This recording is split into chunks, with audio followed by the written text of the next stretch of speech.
Okay. Okay, thank you. So I am leading the forest ecology and management section for your training. And again, Nora introduced me. I'm at Baylor and I do a lot of work on riparian zones, which you'll hear a little bit more about at the end of this talk. So I just want to tell you guys, first of all, that this will be interactive. So feel free to pipe in. In fact, I will be asking you to contribute some as we go. And what that means is not only will I be asking you to participate, but if you have any questions, you can stop me along the way. We don't have to wait for a question and answer session. We'll have one at the end, but feel free to jump in and discuss as we're on a particular topic.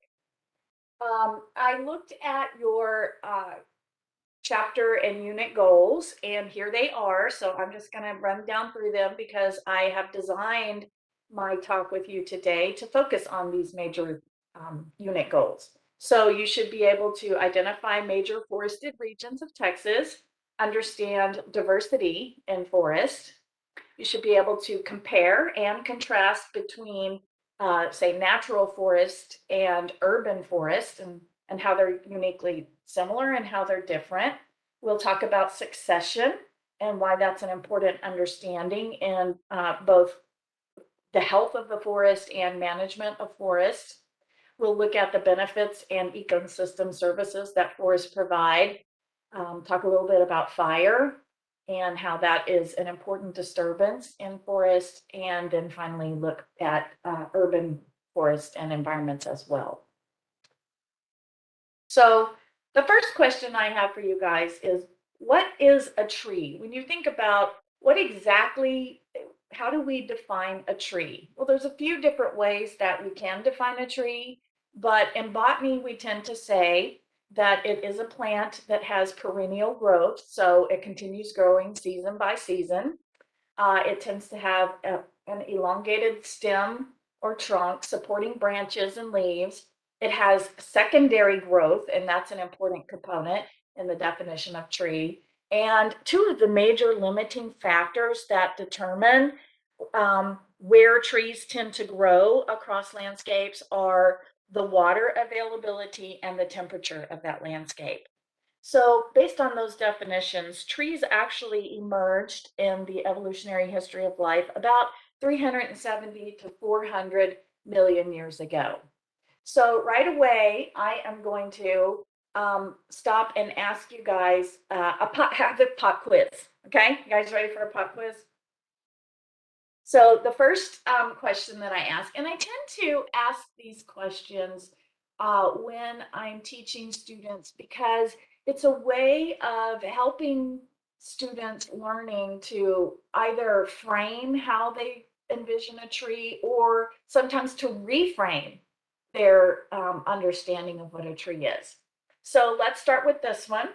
The first question is, you carefully plant an acorn in your backyard, and years later, a beautiful oak shades your property. Most of the water that turned that seed into the mighty oak was that most of the matter, did I say matter? Most of the matter that turned that seed into the mighty oak was derived from what?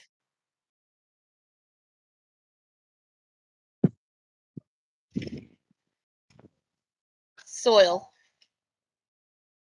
Nope. Water. Water. Nope. Atmosphere. Sphere. You see how Atmosphere. that was our third choice, which is very common misconception that people have. You think about it, doesn't it make sense it should be the soil or the water should make up the majority of that matter? But if that was true, think about this. What would happen if you had a house plant, you put it in a little pot, and as it grew, if it was the soil, wouldn't the soil completely deplete in equal measure to the plant growing? But it doesn't. And in fact, the carbon that is locked up in plants happens via the process of photosynthesis. And photosynthesis is where trees, they use water because in order for them to open their little stomates and suck up CO2 from the atmosphere, they've got to, the trade-off is opening those stomates means they have a lot of water loss. So they actually consume a lot of water, but it's not all of it is held within. It's lost to the atmosphere. So the carbon that trees derive is taken from the CO2 in our atmosphere. Okay, second question. You and your first love carve your initials at eye level on one of the live oaks in the parking lot of the Baylor Science Building. 25 years later, you do a prospective student tour with your daughter and take a detour to show her the carving. Where will you need to look to find it and why? Eye level. Eye level. That's right. The understanding that how trees grow. So now it is important. So now let's go back to the slide that I just mentioned and delve into that a little bit. So whereas our body tissues tend to grow proportionately all over as we develop, as we mature, as we age, our organs and all of our organs increase in size and so on, trees grow very differently. They tend to have what are known as meristems, and meristems are growth regions. There's two general types of meristems. There's the apical meristem or the tip meristem. So you'll find apical meristems at the very tips of branches. Some of them will help the tree to grow straight up. Some of them will help it to grow lateral branches. Some of those apical meristems will grow beneath the ground. So we see them at the tips of the roots and the shoots. And so therefore, when we add tissue, it's compounded at the ends of existing tissue. But we mentioned then secondary growth is important, and there's another meristem called the cambium. So the cambium, if you look right here, this little section right through here, the cambium, vascular cambium actually has growth that occurs on the outside of it and on the inside of it. On the outside of it, we get phloem. So phloem typically then is where the sugars are transported. Xylem is where the water is. And each year it grows. Now you also have the court cambium that'll add the bark on it as well. And each year as that tree is growing, the secondary growth is the lateral growth that would happen. And as that tree adds a ring of xylem each year, what'll happen outside that cambium is that bark will break and slough off. And so it's constantly having to replace a lot of that. But the idea that where you carve on that tree isn't going to grow up. They don't grow from the trunk upward. They grow at the tips. So how do you identify a tree? Well, one of the most common ways is looking at the leaves, but obviously that's not always the simple answer to identify different trees from each other. And there are many, many guides that exist. You might also add in their stems, their bark, their blooms, if they're available, fruits, canopy shape, all of those go into identifying trees. Old school, when many of us started learning how to identify different plants and trees, we had lots of these big tomes of just keys that we would have to thumb through. And, you'd have it was sort of like a if this, then, A, B, choose one or the other, and then follow it to the next level. And then we narrow it down and narrow it down. Today, oh my goodness, what do you do today? Well, if you don't know a resident botanist, which is the easiest way, just take them a portion of your tree. You always want to take the stem. I learned that early. Never take a leaf up to a botanist and ask, what is this? Because they're going to say, I need more. But anymore, we have so many useful apps. And in fact, do any of you have apps that you would say you would recommend highly?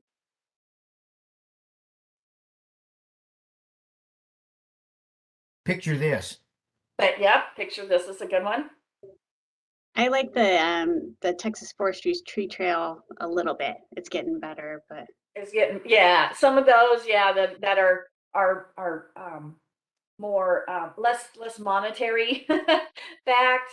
they have a little bit of lacking, but then those that have the advertising or the buy-in or, they all kind of have their frustrations. Any others? Any other apps that you'd like to share with each other?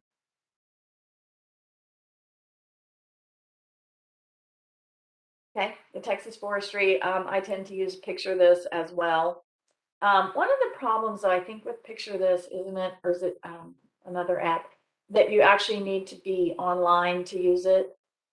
So oftentimes what'll happen is you're out in the forest, you're out away from any kind of Wi-Fi or signal, and you're trying to identify and you can't get there. So then it becomes important that you remember to take all the angles and pictures and lighting so that when you get back, you can do a better job of identifying it. And then try and remember if your picture doesn't look exactly like what you thought the actual plant looked at.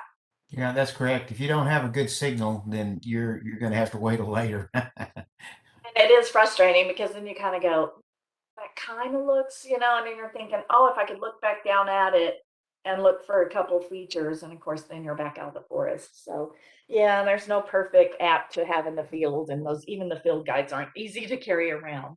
Okay, I want you guys to just take a minute, and I want you to think, um, what is a forest in terms of imagine yourself being in a forest? So just sit quietly for a moment, and I think close your eyes and envision what kind of sights you'll have around you, what sounds, what kind of smells does a forest have, or would you envision? What's your climate like? What are your feelings being in this forest?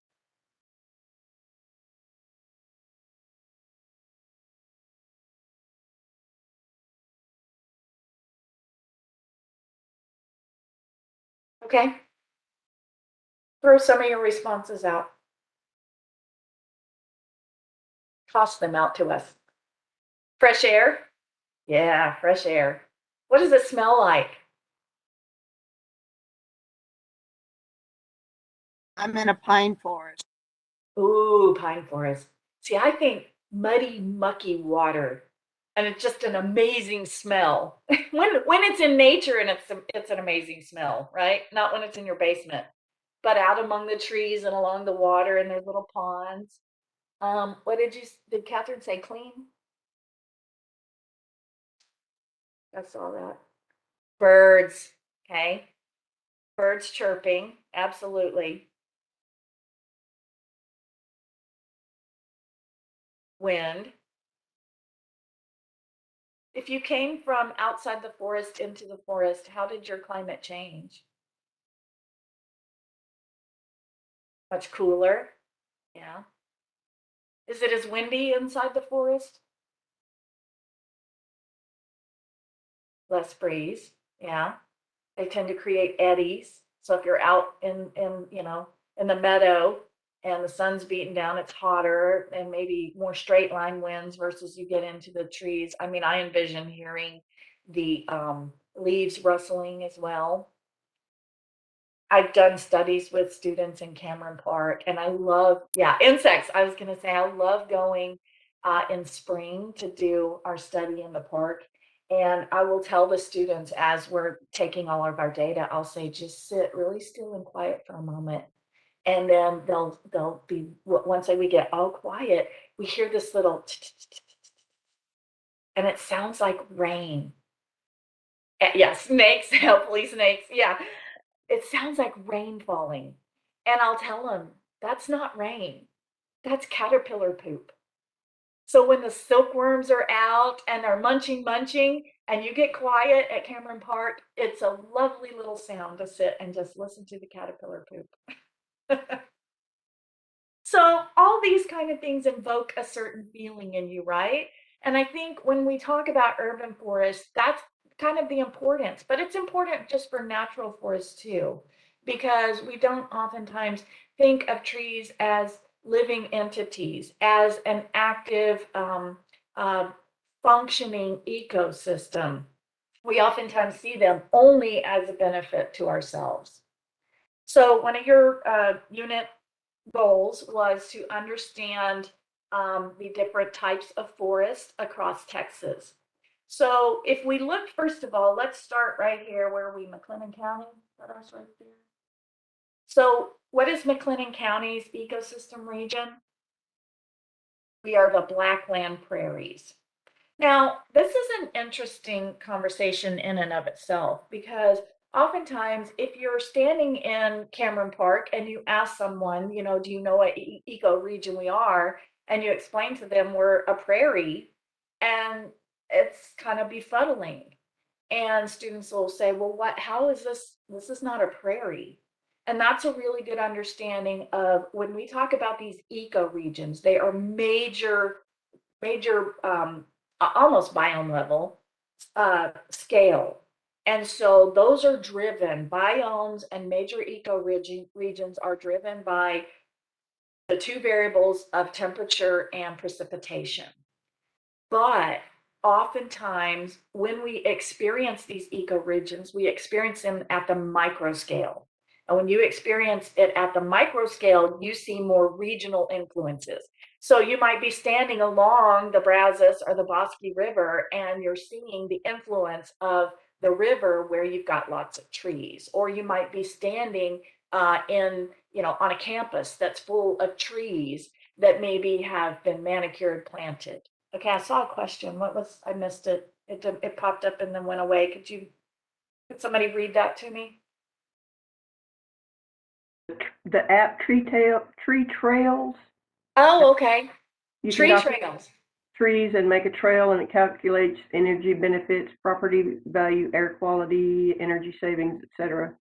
She added Okay. a few trails in Nolanville, but it is a little hard in the field to add the picture and tree. Okay, so again, very useful, but sometimes you have to plan it a little bit in the forest and then come back out and complete it. Tree trails. Thank you. I might use that one. So then let's actually talk about then how much of Texas is actually forested versus how much is more plains, prairies, grassland. So let's start over here in East Texas.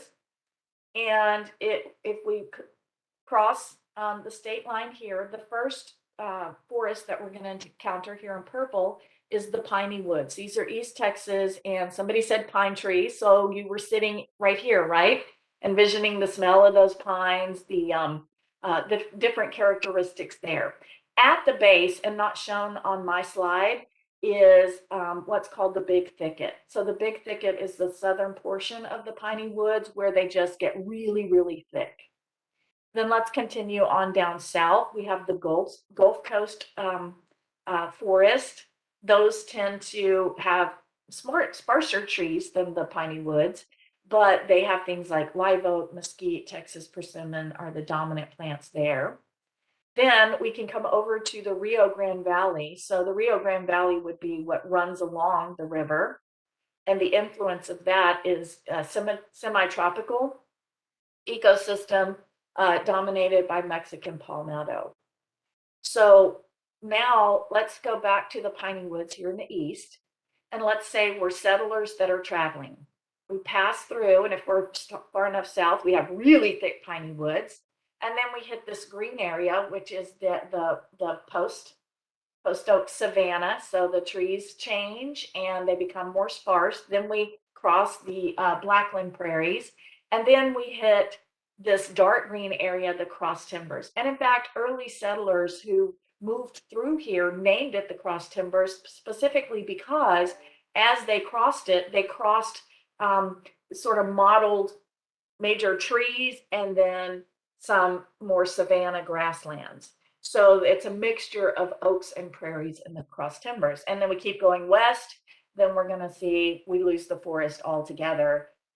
Over here, we hit rolling plains and the high plains. But moving back south a little bit, we can see the Edwards Aquifer, Edwards Plateau. Mine's on Edwards Aquifer. I got a meeting there tomorrow. The Edwards Plateau, which is dominated by Ash's juniper. You know what most Texans call junipers? The common name we call junipers is the cedar. That's correct. Yep. But truly they're not a true cedar, but it's dominated by ash juniper and oaks. And then moving on further west from that, we start to hit this is Edwards Plateau, if you've not been there, is got a lot of deep canyons, hill country, and then we move into the Trans-Pecos and Guadalupe Mountains. There we have a lot of big tooth maples, velvet ash, gray oak are dominant there. Texas also has a few of what they call lost forests and stands. So, for instance, down in the lower left-hand corner, this is actually from some family property. My great-grandparents settled there years ago, and it's very near, yep, Lost Maples, very near Lost Maples State Park. And these big tooth maples exist in this little, if you look at their geographic range, they're just this little pocket. And we call them lost simply because the history is that they did used to form a continuous range out further west and north. But after we came out of our last glacial time and the earth began naturally warming, most of those trees, they don't survive well and were lost. But the habitat or the characteristics that exist in the hill country are these deep canyons. And so here you can see in that lower left-hand picture, some of those maples that were still able to survive and have really been separated from the rest of the geographic range. Another example is the lost pines, the Central Texas pines, the loblolly pines, Bastrop area. Those two really have been affected by the same major climatic natural changes that have happened. And then some of our post oak forest, sadly, have a lot of human impact we use them so much as products that we're tending to create little stands that are very isolated from one another. And while those are unique and they're amazing, and I highly recommend you go visit these, the sad story is that when we separate them from their major groups, then they tend to become genetically isolated. Through time, and we're talking many, many years, they're not going to have the gene flow necessary to stay as diverse as they would had they not been separated from the large group. So let's talk a little bit about sex in the forest. So trees tend to have different ways of reproducing. And in fact, the angiosperms is really what I'm going to focus on. The angiosperms that tend to use flowering for, I missed a chat again. Can you put your chat back up? Sorry. I'm trying to do double screens here, and then I see that little bitty chat is so tiny and fast. It doesn't persist. Okay, well, you can put it back up if you'd like in a second. So the flowering trees, then oftentimes we can categorize flowers based on what parts they have. So if you look here in this these different illustrations, if we have a tree that has flowers that have both male and female, so the female in the red and the male in the blue icon, so the female would be the pistil, that has the stigma, style, and ovary, and then the male that has the stamen, and we have the anther and the filament. Those plants that have a flower that has both, we call those the perfect flower because it has both male and female parts. If you have a question, please unmute. Oh, okay, there you go. That works better for me. Thank you. So those are called perfect flowers because they have both the male and the female parts in a single flower. Now, different ways that they can get pollination done. There's between self-pollinating, between wind pollinating, pollinators that help facilitate that. Then we have a type of flower known as monoecious. And what you see is the plant itself has both male and female on the plant, but the flowers are individually either male or female. And then some trees will be what we call dioecious, and those have a single individual tree will be either strictly male or female. Yopon, yep. So, oh, there you go. Got to put up the wording. So different ways that pollination can happen and trees reproduce. And then, of course, we know trees make seeds, and then we'll talk a little bit more about seeds here in a moment. So let's think about the benefits and the ecosystem services that we do get from trees. And I like this little saying on the right-hand side. And in fact, we just had an Earth Day celebration in my class, and they had a t-shirt contest where they had to promote Earth Day and some conservation. And I liked it that a student used this actual saying. Imagine if trees gave off Wi-Fi signals. We'd be planting so many trees and we'd probably save the planet too. It's just too bad they only produce the oxygen that we breathe. Okay, so I want you to think about what would be some benefits and ecosystem services that you could identify in forest. And I'm going to give y'all a little help here, a hint. There's three types. There are economic, there are ecological, and there are social/cultural. So think to yourself, what might be an economic benefit or ecosystem service? And go ahead and toss some out there.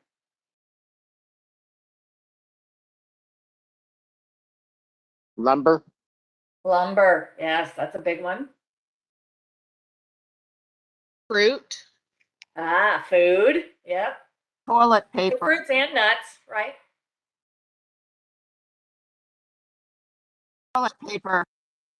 Oxygen, toilet paper, uh-huh. Shade. Shade. Medicinal. Fuel. Oh, what? Medicinals. Medicinal purposes, that's right. Okay. How about ecological functions?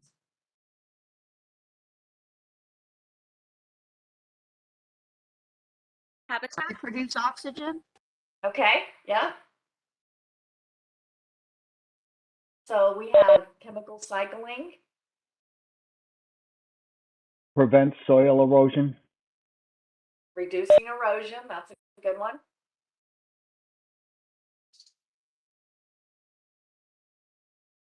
Okay, how about social and cultural?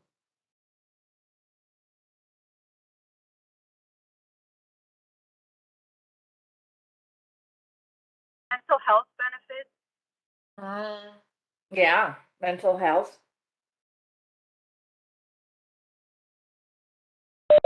You know, when I Beauty. asked you to think about being in the forest and the, sights and sounds and smells, and then I asked you, what are your feelings, right?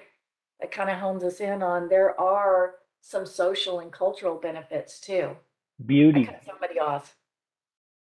Beauty. Beauty. Yeah.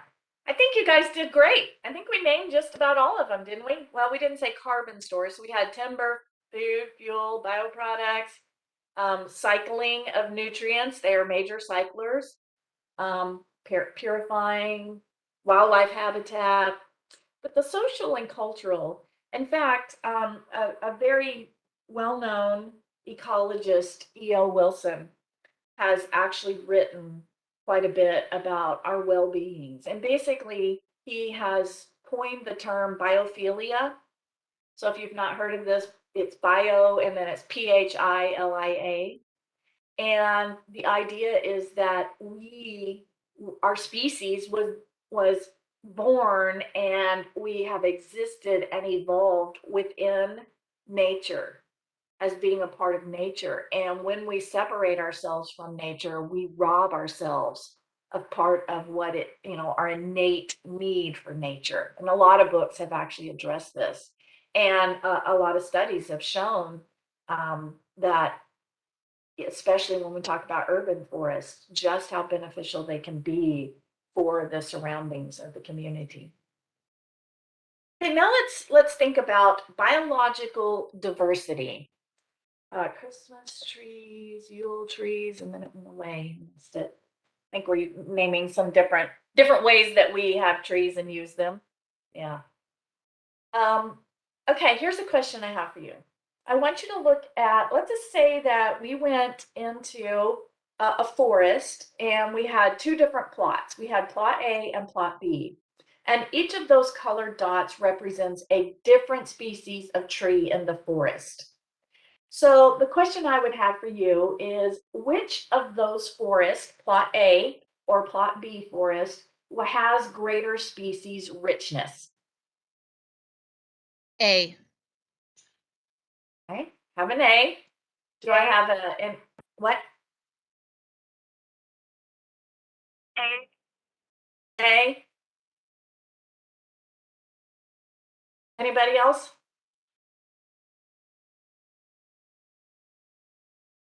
Okay, either everybody else agrees with y'all or they don't really care. They're just gonna wait for the answer. But okay, so unless you disagree, I'm gonna say everybody voted for A. I would think B because if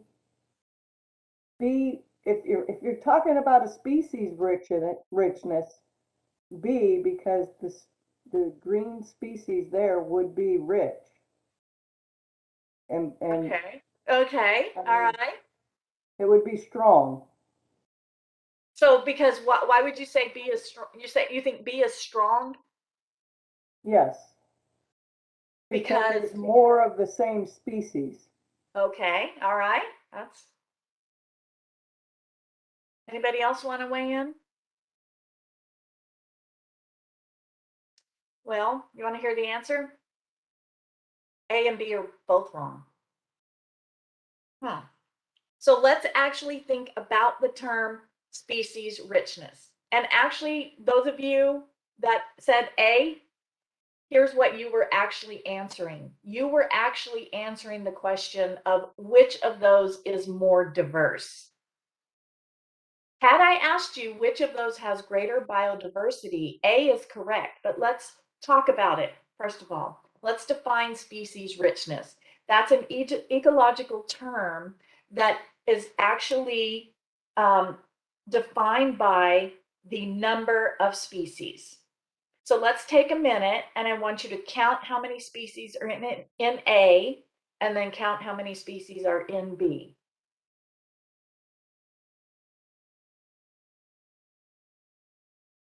So what's A? 4. Let's see. Red, 5. purple, blue, orange, green. 5. 5. And how many are in B? Red, purple, orange, blue, and green. That's right. So don't fall for this. When someone says, what is the species richness? It simply means how many different species exist in that community or that forest. And the answer to that would be neither. So that was a trick question. And I did that on purpose to you guys because I know that that's how our brains tend to immediately go to biological diversity. But species is simply the number. Biological diversity is that plus a term we call relative abundance. Relative abundance takes into account the percent that each species contributes to the total number of individuals. So think about if we were going to create a pie graph. And we were going to divide our pieces of pie in A based on the percent that each species contributes. There's what? 1, 2, 3, 4, 5 red, there's 5 orange, there's 5 green, there's 5 blue. Your pie would have 5 equal pieces, wouldn't it? And so the diversity then is high because think about if you're just walk a path through that, you're going to experience lots of different types of trees. So it's very diverse. If we go into B and we created a pie, what's that pie going to look like? One ginormous piece of green, and then a teeny tiny sliver of blue, and a little bit bigger of purple and red, and one tiny of orange. And so in that forest, when you take a stroll through that forest, you are most often going to experience one dominant type of tree. So it's less diverse. Does that make sense? Anybody got questions about that? So don't fall for that species richness. That's the number. So now let me ask you this. Community 1, community 2. Which has greater species richness?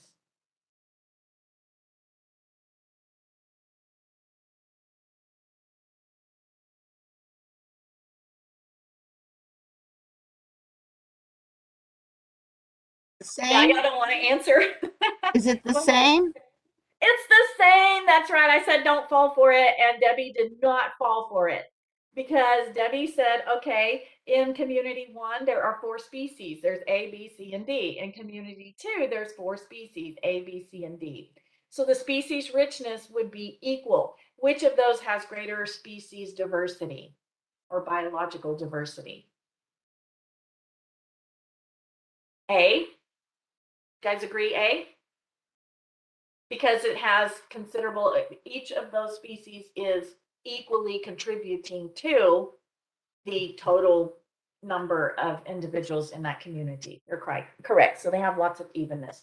So which do you think is more beneficial in a forest? To have greater biodiversity or less? And just think about it and how you would defend that. Wouldn't it depend on the climate and the landforms and all of those kind of issues or details? Well, those are going to drive what kind of species thrive there, right? So those are going to be your underlying what type of biome and the makeup of your community, your different species types. It seems like community 2 is more normal. Okay, what do you mean normal? What you see in most areas that are like national parks, that you see Okay, a strong percentage of 1 or 2 trees, but you see lots of uh, different species, but it's not terribly diverse. And I'm thinking like in Colorado or in Wyoming when you'll see a huge domination of the lodgepole pine. yes. Well, I mean, I was just thinking about all the different forest regions that we've just covered, right? We named them because the piney woods are dominated by pines, and then you've got the maples, and then you've got the post oak. So you're correct that community 2 is oftentimes what we see in forest, but that does not mean that it is the most uh, uh, that's the most stable community. So let's think about this. There's a term in ecology that we say greater diversity equals greater stability. So even though community 2 might be more commonly seen, community 1 with its greater diversity has more different types of food resources. It has more different types of habitats.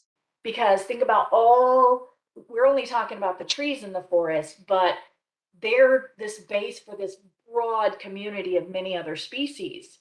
And so if you only had old growth cedar, you might have lots of golden cheek warblers, but no other birds that nest or use it.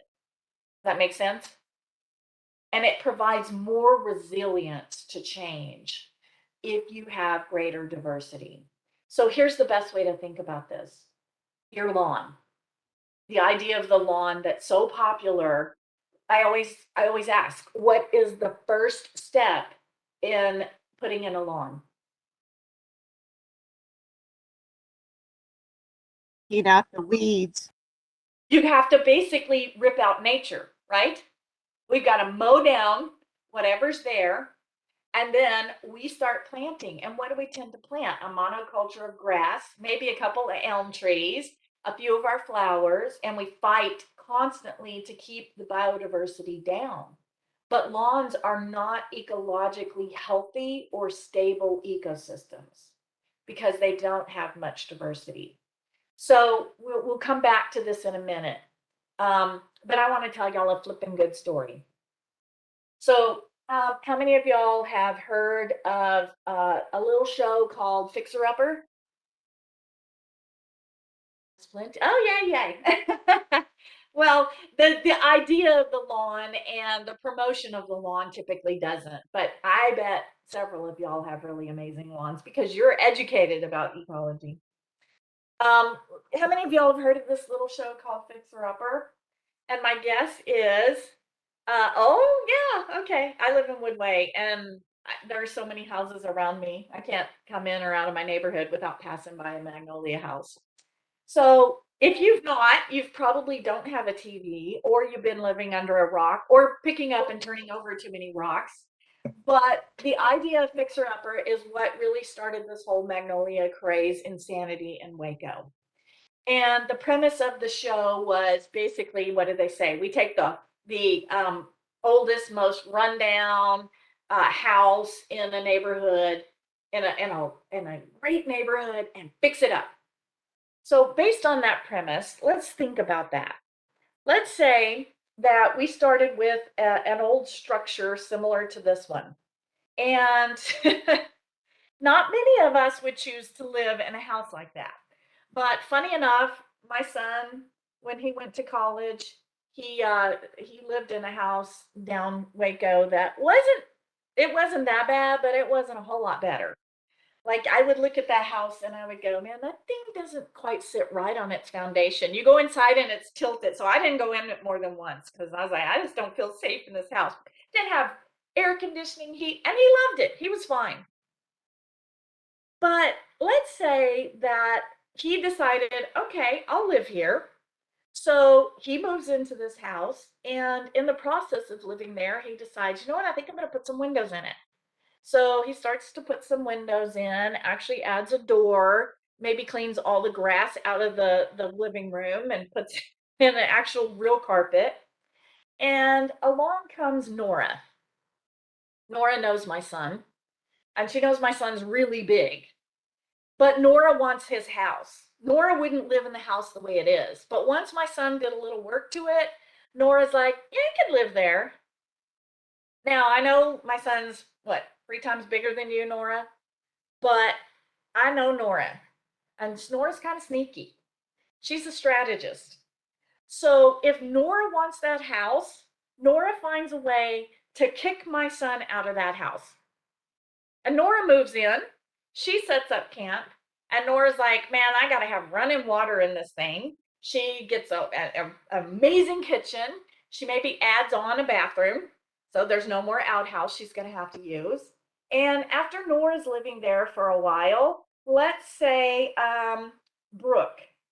Brooke comes along, and Brooke says, hey, I didn't like that. I passed by that a lot of times. I didn't like it, but now I think I could live there. And so what does Brooke do? She kicks Nora out. And Brooke adds a garage. And Brooke adds a second story. And Brooke gets it so looking so nice that Denise comes along. Just picking names out of y'all's class roster here. Denise comes along. Denise wants the house. Denise, what does she do? She's going to boot out previous owner. She's going to take over. She continues to fix it up. And along comes Bill. And Bill says, I want that house. But Bill goes in and starts to boot Denise from the house. But it doesn't work. Denise stands her ground.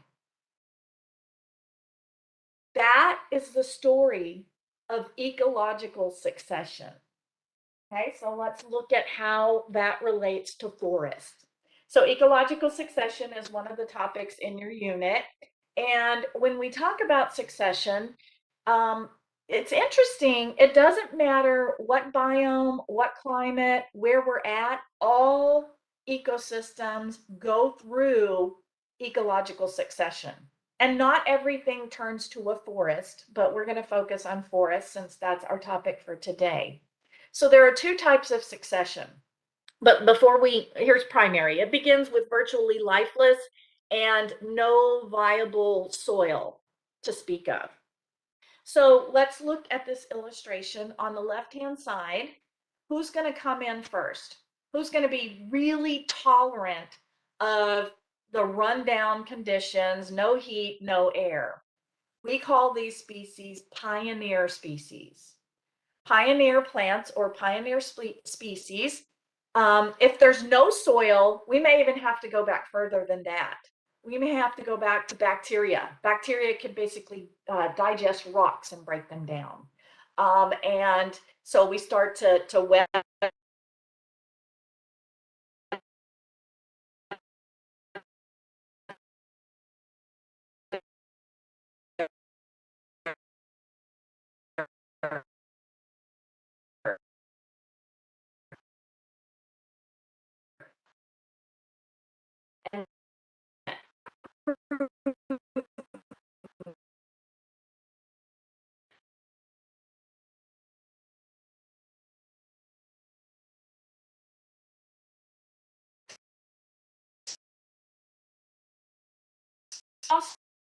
audio. Am I back? Yes, you're back. Okay. Woo, I don't know what happened there. So where'd y'all lose me? So the pioneer, well, I'll step back. Pioneer plants, if it's too far back, we may even need bacteria and lichens to actually start adding soil, adding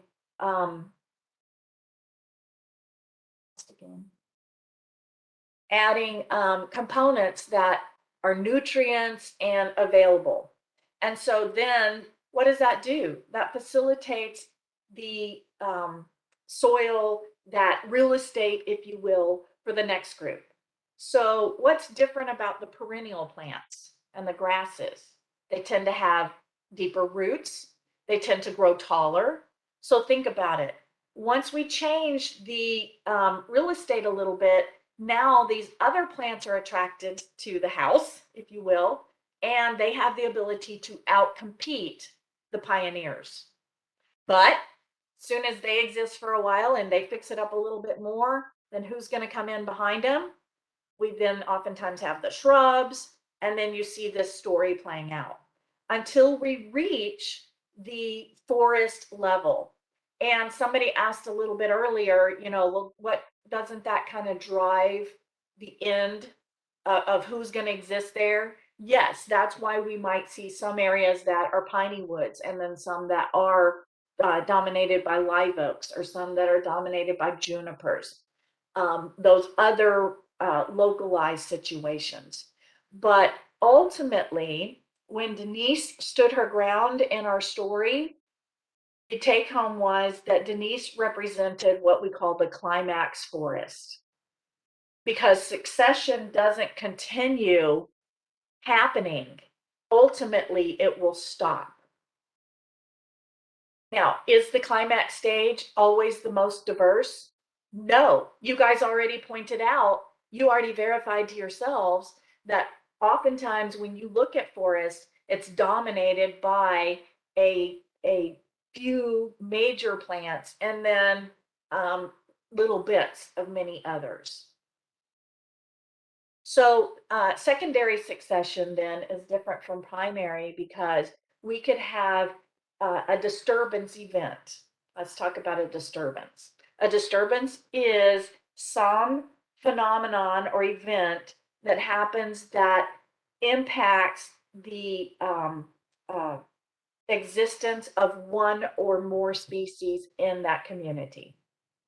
So we could have a disturbance that was very small, or we could have a disturbance that's so big that it actually wiped out the entire community.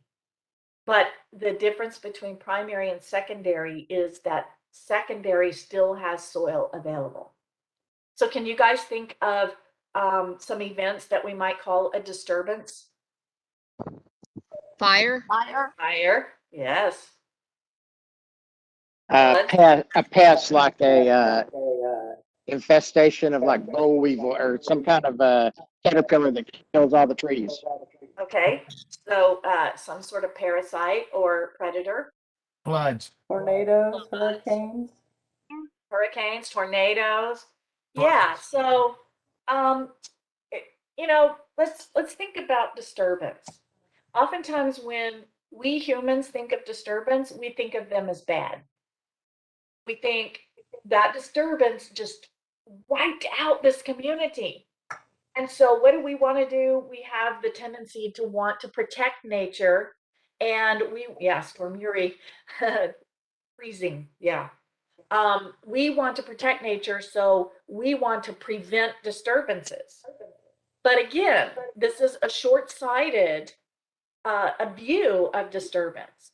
We need to understand that disturbances are neither good nor bad.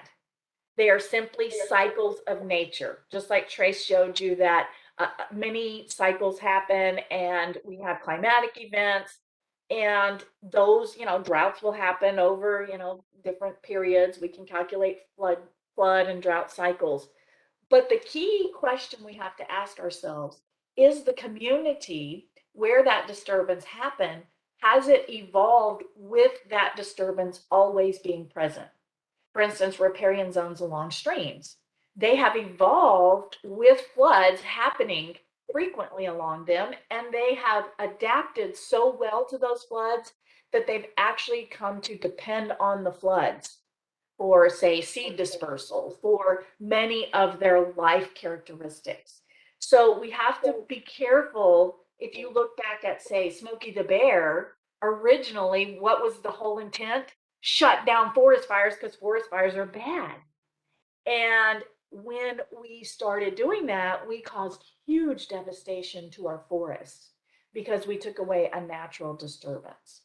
So in terms of disturbances, say a fire would be a secondary, because in this illustration here, we didn't take the soil away. In fact, what we did was we took all those nutrients that had been locked up in that climax community, we released them down into the soils. Now we have very fertile soils, and now we have, and maybe we've now cracked open seed coats. So many species that are fire followers who would never be able to regenerate in the forest now have a chance at that real estate. Even if they don't get to keep that real estate, they have a chance. And if they could put down their next generation of seeds, they will persist in that forest. So what causes succession? It's all about tolerance, how tolerant a species is. And somebody mentioned weeds. Again, weeds is one of those human constructs that we've turned it into. Weed is a dirty word, but ecologists are saying, let's reframe weeds. Let's think of weeds as they're a nuisance. They're a weed because why? They're a nuisance to us. And oftentimes when we want to rip out nature and put in our lawn, then we go, oh, I don't want you natural things growing there. So we see them as weeds. But weeds are actually an important component of succession and communities. So early weedy are selected species are those that have very short lifespans. They have very high reproductive rates, and they make lots and lots of babies. The other end of the spectrum is K-selected. They have very long lifespans. They have fewer reproductive events, and they have fewer offspring. Think elephants or humans, right? Versus R-selected roaches. So any species that can come in and grab that real estate is going to inhabit it very quickly. And they tend to be very tolerant. That I don't care there's a window missing. I don't care that, I got grass growing up through my living room. But I mentioned this term before, so I'm going to say it again. Facilitation is the process that happens because the very existence of those species. And how much was it? I'm sorry.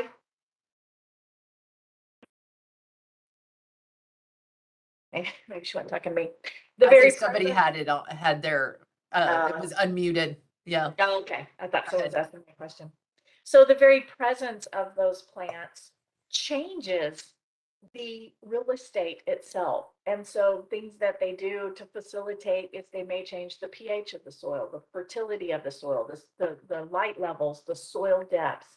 And what does that do? That allows for other species who could not exist, who would not be tolerant of living in that rundown old shack, are now coming in and out competing.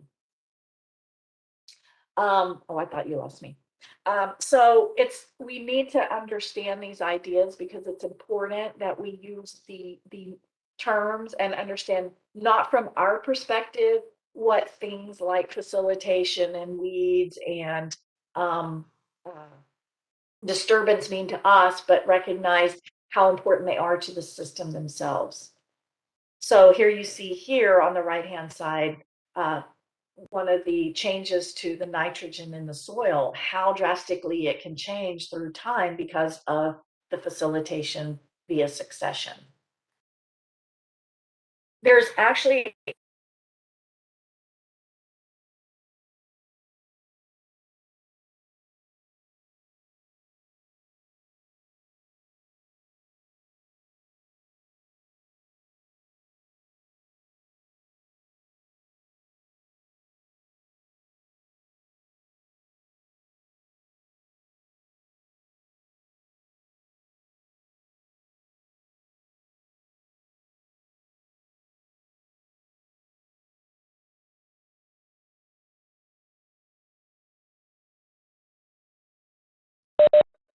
Uh-oh. Dr. Duke, can you hear us?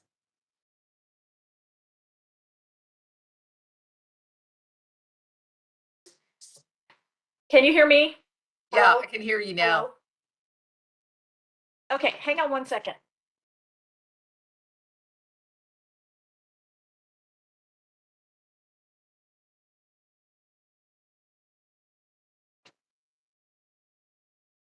Okay, I figured out what the problem was. My husband is down there heating his coffee in the microwave. And I've been on COVID and everything else for 3 years now. And one day my daughter was over and I was teaching a virtual class and my husband started and I just sat here from here and yelled, "Get off the microwave!" And my daughter's like, "You yell like that in front of my students?" And I'm like, "Yeah, they know." They've been frustrated enough with me. So I caught him using the microwave. All right, y'all can hear me now, right? Okay, I'm not sure when you lost me, so I'll start back here. This intermediate disturbance hypothesis says that there's greater species diversity. And you remember what we said about species diversity? Species diversity equals greater resiliency to change. And so there's greater species diversity with an intermediate disturbance than there is with high or low levels of disturbance. So when we think about why is that, and I'm not sure if you lost me, so I'll repeat this statement.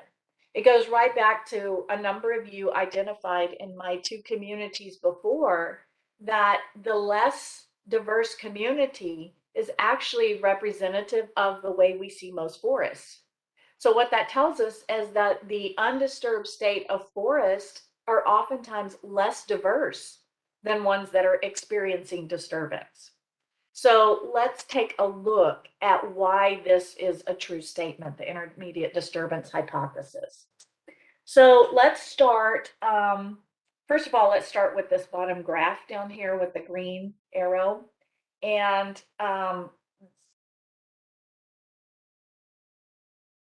can y'all see my pointer? Yes. Yes. Okay, thank you. So if you look at the x-axis of this, it's kind of backwards. Over here on the left is the most frequent disturbance. Over here on the right is a disturbance that's absent. So let's start with a forest that has a really high disturbance frequency or severity, right? You guys said the first example y'all used for a disturbance was fire. And let's say that we have really big frequent fires. Look what the forest is going to look like in that disturbance regime. These arrows represent the disturbance. And so following disturbance, what kind of species would these be? Pioneer. Pioneer species. And the pioneers just get a foothold. And then what happens? Boom, we're hit by another disturbance. And we have to start back over. And so what does a high disturbance result in? Or lower diversity because later successional species never have a chance to colonize. So we stay at a low diversity through time. Now let's look at the opposite end of this. So we stop all forest fires, or at least we stop them for a long period of time. So we start here. Here's our forest fire. Here's our pioneer species. Now we've got some transitional species, and we come over here and we're at climax. Can you see what the climax is? We've only got in this forest 2 species left at the climax stage, and one of them is on a decline. So the climax, let me say it again, is not always the most diverse. It is representing a single or a group of species that are just most competitive and become most abundant. So we actually have lower diversity here. But let's look at this intermediate. With an intermediate, we have a disturbance, and we have some pioneer, we have some transition, we've even got some of our climax that are a part of this community. And then we have a disturbance, and we have, so look through time.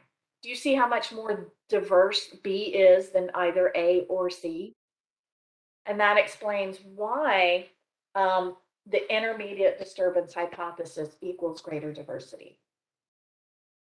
So now let's think about natural versus urban forests, because urban forests are a little bit uniquely different. 80% of the population lives in urban regions, by the way.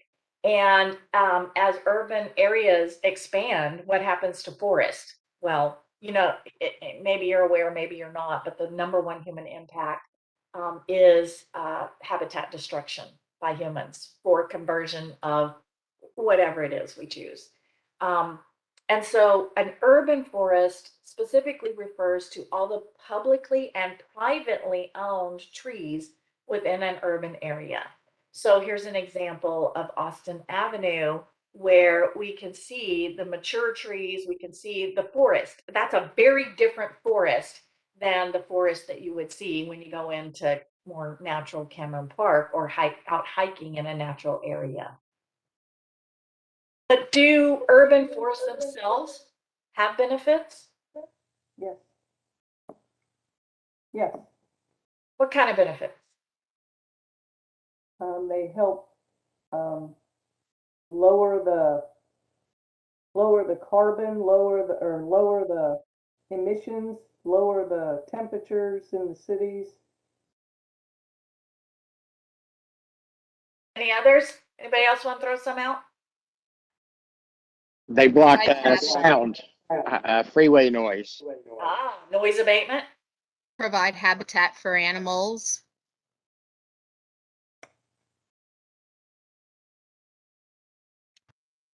What about community well-being, mental health?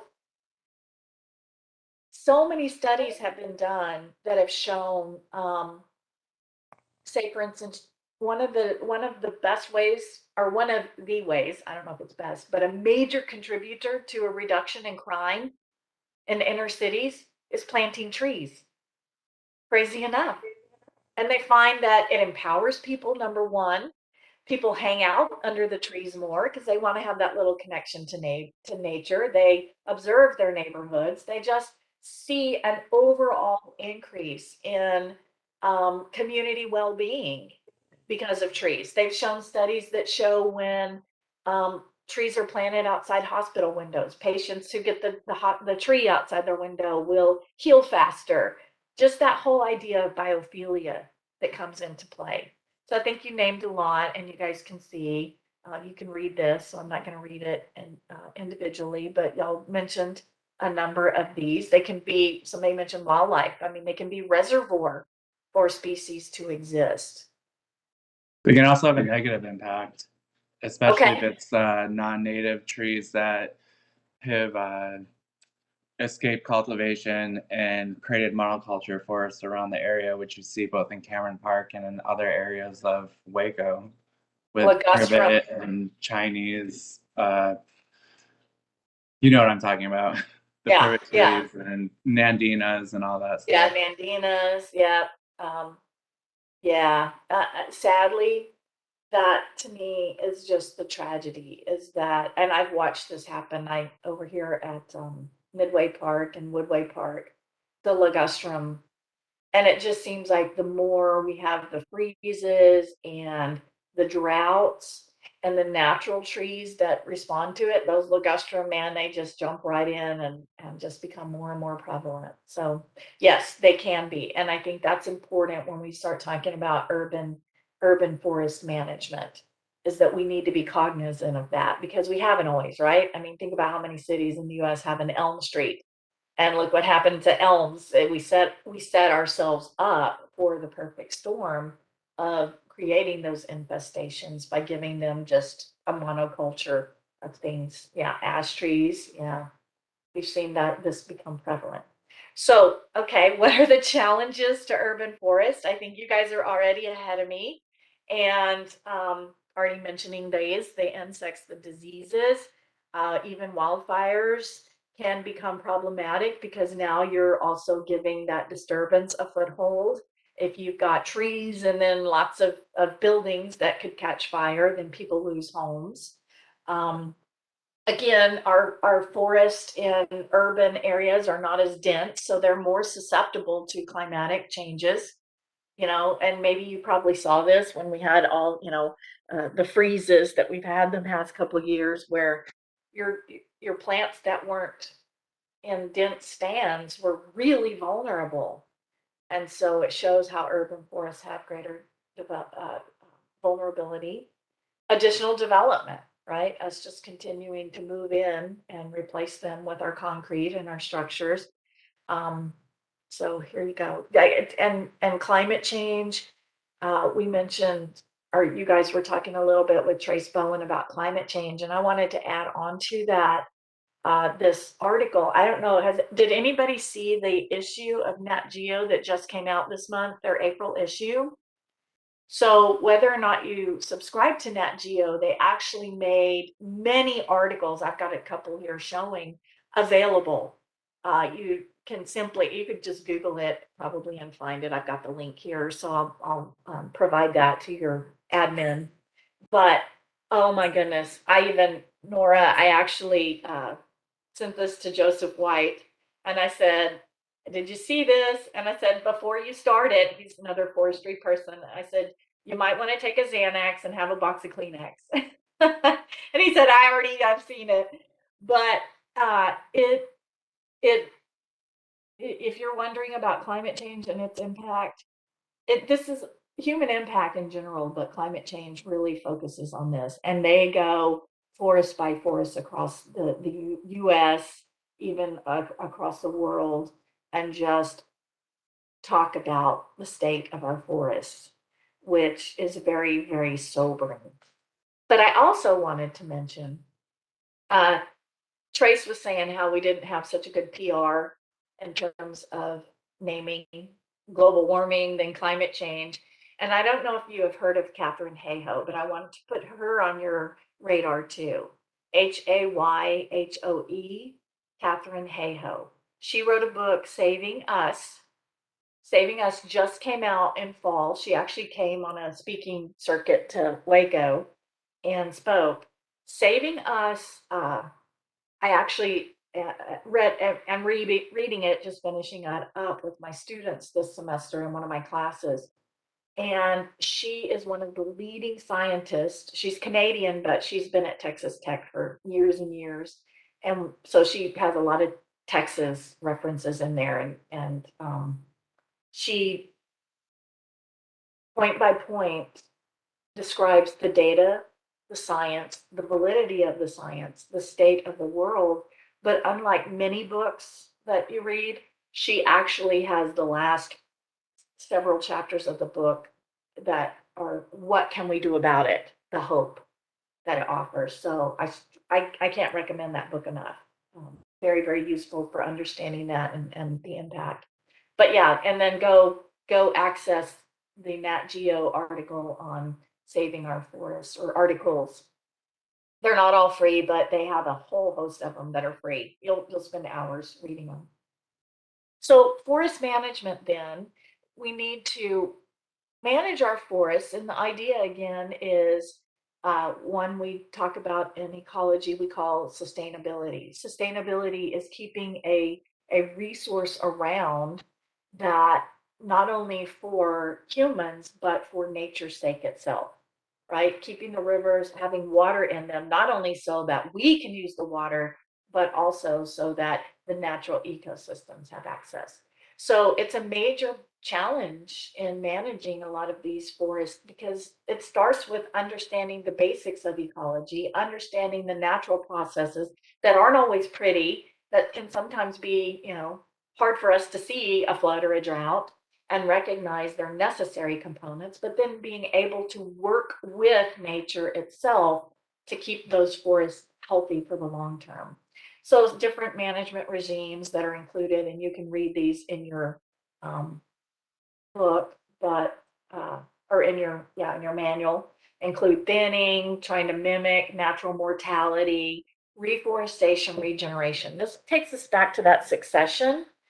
And by understanding succession, we as managers can move within succession, right? We could drive quickly toward a stage we want, or have pockets in the forest at different stages of succession by thinning areas, by having particular burn areas, and so on. So, regeneration harvesting, which is again taking out those undesirable stands that are either old or invasive, and a number of different, we won't go into those, but your manual talks about different methods and how they vary among how much initial removal you might take, and then how you might help to regenerate it.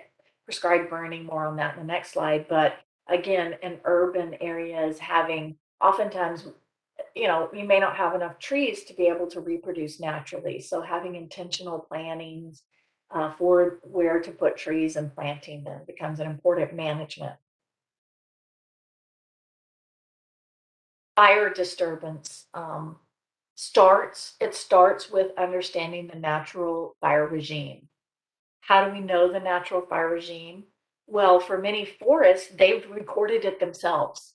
So we can let the trees speak for themselves. And here is a crosscut of a tree from Northern Arizona University, a major dendro lab. And they've actually marked the fire scars. So think about most forest fires. If they happen frequent enough, they're not going to have a whole lot of kindling, right? All the leaf fall and broken branches that are lying in the forest floor. So that fire will come through and it'll just flash, burn away that, release those nutrients, maybe burn a tree or two, but most trees will have a simple little scar and then they'll keep on growing. But what happens when you stop forest fires for a long period of time? Then you build up that kindling. You build up the fuel so that when a fire does come in that forest, it's going to be bigger, it's going to be hotter, it's going to burn higher up the tree. If it burns higher up the tree and gets into the canopy, it will kill the tree. So understanding fire regime, crown fires, which are devastating to those trees. So fire management is important, but before we attempt that, we need to really understand what the natural regime for that forest was and its beauty that trees can report that to us. So I have just a little bit more I wanted to add in here beyond humans and what I call the wood wide web. Just that recognition, I said, that trees are living entities. They're complex systems. They have adaptations, they have feedbacks, they have resilience, they have vulnerabilities. And so when we expand their usefulness beyond just what can we get from them, we recognize, for instance, I have a couple stories here. Trees have behavior. Trees have communication. Trees have communication, defense mechanisms. They can communicate with each other. We've seen it both above ground. Um, Excellent example is giraffes that feed on acacia trees. And the acacia trees, when a giraffe begins munching its leaves, will produce these tannins to make it really nasty tasting. So the giraffe, and give them a gut ache. So the giraffe don't want to eat it. But when they release that volatility, they become volatile in the air, and other trees will pick up and will immediately begin producing tannins before they're even fed on. So basically chasing the giraffes out of the forest with their defense mechanisms. Some will call predators of the predator. The enemy, we say the enemy of my enemy is my friend. So calling a parasitic wasp to come lay its eggs in a caterpillar that's feeding on a plant is a common defense. Below ground, Susan Simard, she is a Canadian researcher who's one of the leading scientists on forest ecology. She has a phenomenal TED Talk that she did where she basically explained how trees, all the communication we've discovered above ground is dwarfed by what's going on below ground. And how they form these networks and how these mother trees will connect. And they've traced the connection of these and found that mother trees can actually identify their own offspring and will create greater networks with their own offspring. So they have what we call in evolution kin recognition, and how they will send when they're being stressed or injured, they'll send carbon, they'll send defense signals, and really start protecting. So that's been an important understanding in forest management when we're using, say, shelter wood or thinning of trees, to recognize that some of those mother trees are really mothering many. You cut those out and you just cut off sort of a life support to many of the younger trees. And so she's really moved forward with understanding those connections. And then I just want to mention my favorite types of forests are riparian forest, or those forests that grow along the streams. In fact, I've done different research from following, the hydrologic cycle through these systems, or their response to stream flow, and characterizing riparian zones. And I participated, I was very fortunate to get to participate in a number of the Senate Bill 3 studies that were done. And these were mandates to look at our rivers and consider them and their ecosystem benefits and protection of those. So I was on a team, and my specialty was looking at how are rivers important to the trees. And so setting flow standards that would maintain the health of those trees, but then also once we set them, coming up with testing and management strategies as well.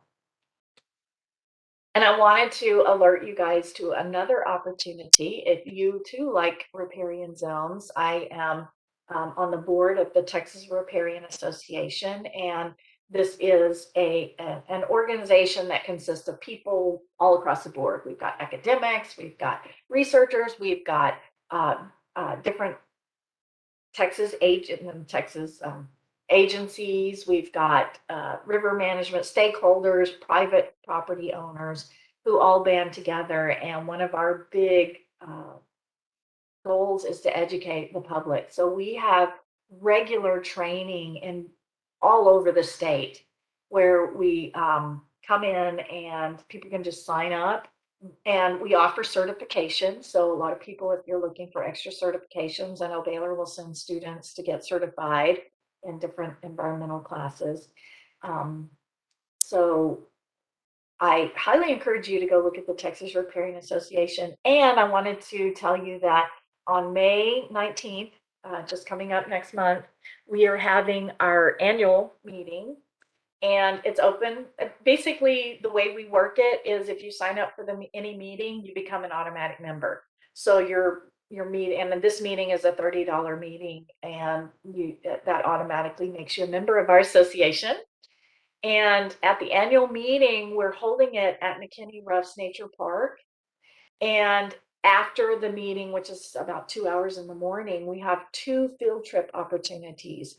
One of them is to go down to the riparian area there at McKinney Ruffs, and we'll have someone who will kind of guide and talk about the riparian forest there. And then another field trip we have that afternoon planned is, I don't know her personally, but one of our board members knows a property owner there in Bastrop who has property that contains some of those lost pines, that, that major fire in 2011, the Bastrop fire. Her property contains some of that. And so we're going to get to look at the regeneration that's happening in that forest. And so I encourage you, if you can make it, just Google the Texas Riparian Association. And we have every other year, we have an urban symposium. So looking at the urban riparian forest as well. So I'm gonna leave y'all with a quote by Maya Angelou. I love this quote. It says, "Do the best you can until you know better. Then when you know better, do better." And I love this quote because I think Maya Angelou had so much hope in humanity that as we learn, as we educate ourselves, that we are going to choose to do better with that knowledge. And I just want to congratulate you guys and give you guys kudos because you are training as master naturalists. And I know that's a huge commitment. And I applaud you. I applaud you for wanting to be advocates. So keep it up. Keep it up. Okay, I'm done. Is anybody still out there? Thank you so much, Dr. Duke. That was Yeah, yeah. wonderful. Well, if y'all have questions or anything else you have of me, I know I kind of let you guys just ask as you went, but if you had any other burning questions, I'm here and I'm available as long as you guys want to stick around. What was the spelling of Catherine's last name again? Okay, it's Catherine, which is Katharine,